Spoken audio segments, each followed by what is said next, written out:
to the Art of War podcast. I am Dr. Anthony Britton. We are here at Britton Chiropractic. To my left is Professor Liron the Icon Wilson and Professor Brandon Bender. What's going on, folks? Another day, another week. Yeah, we had we recorded last week, and We did. boy, the Sandman put somebody to sleep. 44 seconds, yeah. We just figured out that we were undefeated, like, mutually. Yes, that is a great thing. Let's keep that up. So anybody out there, if you want to for sure win your fight, make sure that the two of us are simultaneously cornering you, because no person has tasted defeat while simultaneously being cornered by Liron and myself. That was a scrap though. That was good. A little 40-second scrap, but Yeah. There were a lot of punches though. yeah, that guy came to fight, but clinched the wrong guy. Clinched the wrong guy, got caught with that like single overhook around the neck and like 7 unanswered uppercuts in a Yeah, he row. split it. It was a hockey fight. It was Yeah. straight hockey fight. It's good times. I really like that the DJ then played Enter the Sandman with Metallica. Like, that's what I told him. Like, that's gotta be your song. And like, dude, he came out to something else. But the DJ put 2 and 2 together and was like, there you go. Yeah, he had it. So I like that. What have you been up to? I got 6 more weeks on my foot. So yeah. My foot is too swollen, so the MRI results are inconclusive on whether or not I have a fracture or any torn ligaments. So I am still. Yeah. So that's it. That's all I've been doing. You guys are living an exciting life. Just healing. Yeah. All right. Well, healing's exciting too. Yeah, Work on that jab from the ground. I was telling guard you, jabs. I'm thinking about hitting the bag on one foot. I'll just get really good, like Superman punching. If I practice like that. That's what I did when I broke my leg. I just learned to stand, change my stance completely, stand way heavy on my right leg, and start working there. Mind you, I was in a full-fledged protective cast at that time, so it was like I wasn't gonna really like break anything more than it was already 'Cause you broken. broke the shin, right? Yeah, I broke the shin. So how bad did that hurt? I spoke to a lady who had both given birth to a child as well as fractured her tibia. And the fractured shin was the most pain I've ever been in, no matter what, by several factors, hands down. And I asked her, I was like, they say, childbirth is the most painful thing. I broke my shin. She's like, I broke my shin too. I was like, well, which hurt more? She said the shin. She said the shin, breaking the shin, hurt more than childbirth. You might have a lot of ladies pissed off at you. I know.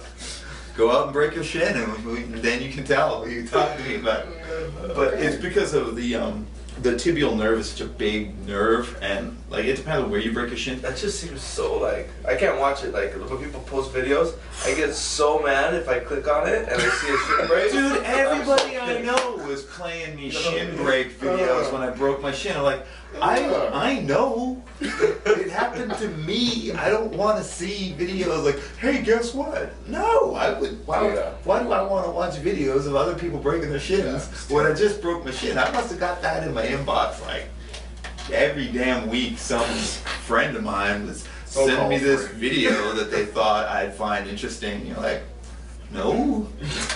But that's why I get scared to like kick people super. Like if I like go to kick as hard as I can, just in case they lift up their leg. Yeah. Placement. You Time. gotta know. You should probe them with light shots first. Find out, am I hitting meat or am I hitting bone? Are they if they're checking? Unless you're just a maniac and you've taken the time, you're like Yodzenglai or something like that. Like, I don't care if you. Just like Laron's calves are like me. I'm like, man, I better hit in the right spot because it's a lot of bone. Yeah. You want to probe, check that pattern of behavior. Are they checking? They're not checking. Check them again though. Yep. Are they okay, for sure, because they might have just forgot to check the first time and then they might be ready to check that second one. But if the pattern of behavior is that they're negligent in that once, twice, maybe thrice, if you're really being like, really calm about it, like Benny, if you ever get a chance, watch a Benny the Jet Urquidez fight, and you'll see his like first 2 rounds. It was back in the like they were doing like 10-round kickboxing fights back then. So he'd take like the first 2-3 rounds would just be giveaway rounds. All he was doing is probing people, and then bam, round 4 he'd turn it on and just start annihilating guys. And it was so methodical and such an interesting approach. He wasn't in any way worried about what anyone might be able to do to him. He just wanted to probe their responses. So he wasn't hitting hard. He was just. Nah, he wouldn't hit hard. He just touch. Then he'd have it all mapped out. Okay, this is what they do when I do this. This is what they do. This is how they're defending my jab. This is how they're defending this kick. And then he'd just turn it up and suddenly exploit all those weaknesses at once and just annihilate people. He's the best. Like a Melvin Manhoof or like a Ernesto Hoost. That's like what scares me, man. They just come out and gun it. They just like, ugh. One way or the other, this is gonna be a highlight. Yeah. That's gonna be my highlight or someone else's highlight. I can't, man. No way, man. Wow. Yeah. So you're healing up. We got there's some events we should talk about. They're happening like tonight, tomorrow, whatever. Stuff. By the time anyone sees this, it won't be tonight or tomorrow. It'll be last week. So you get to see how good a prediction we are. We got Mark talked about the tournament we used to do. That's tomorrow. Yeah, that tournament we were talking about on the last podcast, that is tomorrow. So we'll see how that turns out. The up and comers. Yes, and I got a corner King of the Cage tomorrow. Zedmiri's fighting. Mercedes is also fighting. Oh, nice. So we're gonna go out to King of the Cage, the corner, and also UFC's tomorrow night at the Forum. So Bravo's fighting and Bobby Green. Guys we used to train with, so. It's always more RFAs tonight too. RFA's tonight, yeah. That should be interesting. You got fights on there. Karin Dubinian versus Christos. Is that here? Is that one of the local ones? Mm-hmm. It's Orange County, right? Yeah, I was supposed to go, but our general manager's last day today at UFC Jim Rosemead. Right. Let's go north. Peace out, Henry. Yeah, best of luck, Henry. We're gonna go to bowling tonight. If you guys want to come out? How are you gonna bowl on that foot? He'll figure out a way. Yeah, I'm gonna hop or just get a chair and put it next and just kind of roll with it and still beat everybody. Not if I show up, but you beat the rest of those clowns. Well, you gotta show up, man. Come on, man. I guess. Are you gonna come? I was like 200. Are you gonna come? I don't know. What time You y'all can going? bowl 200? Yeah. So what time y'all going tonight? Alright, you should come then. Is there gonna be money on this? Because that's gonna be a special episode of Art of War when we gotta get our bowl on. That's what when I went with James for his last UFC fight, we did a bowling, like a bowl off thing before he fought. I don't know how much money I bet, but I lost so much Australian money. I kept thinking I was gonna win. I'm not a gambler, but I actually played like roulette, and I lost 18 times in a row. 18 times in a row. I lost about. You know, almost the odds are on. I lost about black. You should at least. I lost about $2,000, and I kept going. Like I would play, like black, and then hit red every time. So I'm like, okay, I am switching tables. As soon as I switched tables, I would lose on that table, and that table would hit whatever. I didn't even know. Yeah. Anyways, that's kind of off topic. Well, you got it. The house always wins. Remember that, kids. Unless you win big and stop. Yeah, I haven't gambled since. Smart man. That's probably wise. I'm done. Zoe needs to go to college someday. Yeah. The big fights on that card is going to be like obviously the Bisping Rockhold thing. Thoughts? How do you see that playing out? Bisping 2 weeks notice. He's talking a good game. Do you think he gets? Their trash talk's funny, man. Yeah, it's funny, but let's be real here. Rockhold is gonna win, but I like Bisping, but Rockhold's the man right now. I like Bisping too. I would like to see like if Bisping could pull it off. Then Silva beats somebody, and then rematch Bisping, and then Silva can win the belt back off Bisping. And there you go. The universe would be restored for me. Not that I want to see Bisping lose, but just saying. Yeah. So who do you think is the greatest of all time? Remember that Anderson Silva? Everyone's still calling him the greatest of all time, even though he took some losses.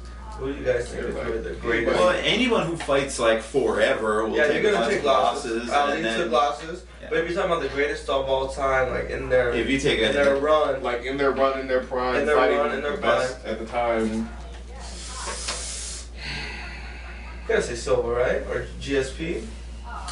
I'm gonna go overseas and say Sakuraba. Oh, Sakuraba. 5 great fights.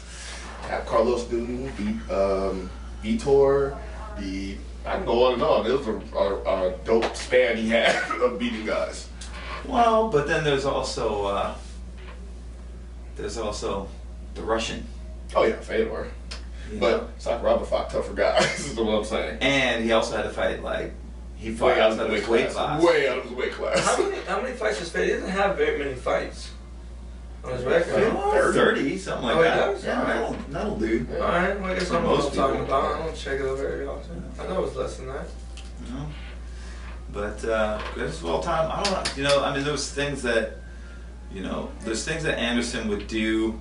But what I really like is a primarily striking guy. You know, striking guy with guard game in case I get taken down. Was that like he really helped to show like, yeah, you can still punch and kick people and you know and regulate. I really liked his fights I started seeing him in Cage Rage, the show from England, and That's where he does that knockout and he goes like, oh yeah, that's terrible. I love those shows. I love that whole era when like UFC was like #1, but there was like all these other shows that like were trying to see if they could maybe get there. You know, now it's like hell no, it's not even close. It's like, right? But at that time it was like you still could get like all these different leagues would have these major fighters in them, and you're like, that's awesome, and not like they're washed up. Like, you know, it's not everybody's a killer. Look at almost every Yeah. league back there. Yeah.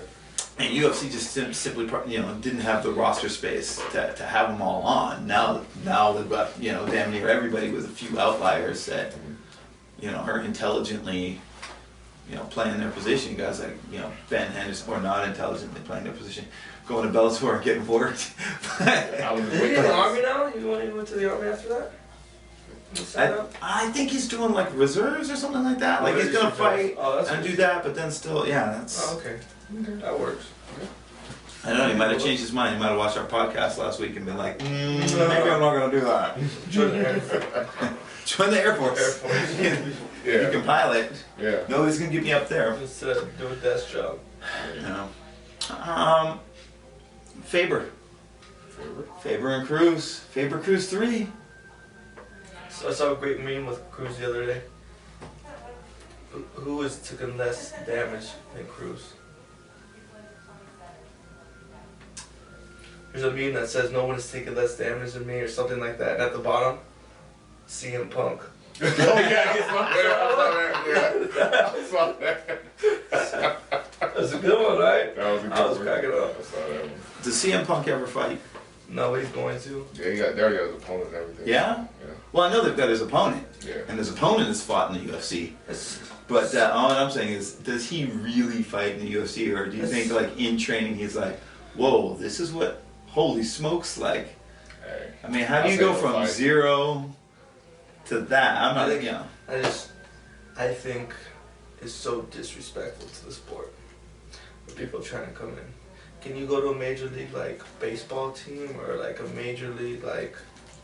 Yeah, I'm gonna play hockey. You know, I was a world champion martial artist. Now I'm gonna play hockey. That's not gonna go well. If we had like 2 fights, you know, 1 fight, like Brock Lesnar is a different story than Adam Warren's an NCAA, like. Yeah, but that's like, combat sport. Well, that's what I'm saying. So, but CM Punk's coming and he's like, I just think it's just because of the name. But imagine all the people who tried their whole life working out every single day to get there. And then they let him in. They not only let him in, but they let person with 1 fight come fight him. That would I say, come on, you should be in the UFC with 1 fight. Yeah, I think you need to find then somebody of equal fame and have them fight each other, like Brad Pitt versus CM Punk. Like, okay, cool. Like, I'm gonna watch that. I don't know. Do you see Troy? I'm putting my money on Brad Don't give Pitt. him a sword or nothing. Oh, yeah. Is that interview Oh, with the Fight vampire? Yeah. Fight Club. Fight Club, Snatch. Match. One of the best, like, British gangs. You know what I mean? But I don't know, man. It's a little different. I mean, professional wrestling, yeah, it's sports entertainment, but still, you take a lot of punishment, bro. For me doing it a little bit, doing a lot of professional wrestling. Well, same thing. A lot of them train in MMA outside of doing that. And it's, you know, don't get me wrong, it's not easy like everybody thinks. No, it's probably the worst thing on your body, to be honest. But so I give them a little respect for like trying to step up and say, well, at least I'm gonna try to really fight. You know, so he went straight into the UFC. I don't think so. Could have had him on, you know, on the back burner and had him fight a few other places and bring him in. I think it would have been better if they done that. You know. But if he goes and fights in the lower league and loses, then it's like nobody cares. Yeah. They're trying to bring the rest of the fans over. I get that. It's smart. I mean, maybe it benefits other guys on that card. Like, wow, now there's all these eyeballs on, you know what I mean? James Muntasser or something like that. Like, he's getting all these, everyone's tuning in for CM Punk, and then they see this real martial artist do some sick spinning back kick knockout or something like that. And they're like, oh, I know that guy now. And the reason they know is because they were tuned in to see, you know, the novelty. Bottom line, WrestleMania outsells everything every year, period. You gotta know that, right? It outsells everything for pay-per-view wise. Yeah, you got a good point. You know? Valid points. You know? But the honor and the respect of it. You're definitely losing that. Oh yeah, but come on, man, I don't respect don't make money. You know, they're all about just making money game now, so. But there's still got to be some integrity about making money the right way. Yeah. You cut corners and you do certain things, eventually, not all the time, but it might catch up with you. You know? Like, how many fighters is it really pissing off? Let's be honest. Fighters, but guess what? What are they gonna do? And real fight fans. Well, they're doing it. At the end of the day, everyone's going to still watch the UFC. Yeah. I just don't think it's a good move, but it's going to make people watch it. It's gonna bring extra people over, is all I'm saying, for the rest of you. I just think it looks bad on everybody who tries to get there. Well, with that said, weigh in. If you got a comment or something, post it. I think we're going to wrap up there. Lots of exciting stuff to check out. Keep your eyes open. Watch all those events that we just talked about. If you watched them and we were wrong, let us know about it. If we were right, let us know about that too. And if you Cruz or Faber? I'm going Faber. Cruz or Faber? I thought Faber won the second fight, but I'm going Cruz this time, just cause. Cruz, I'm not going to bet you money because I'd let you know how I keep losing. All right. That's it for me, Dr. Anthony Britton. Liron Wilson. Brandon Bender. Till next time, Art of War.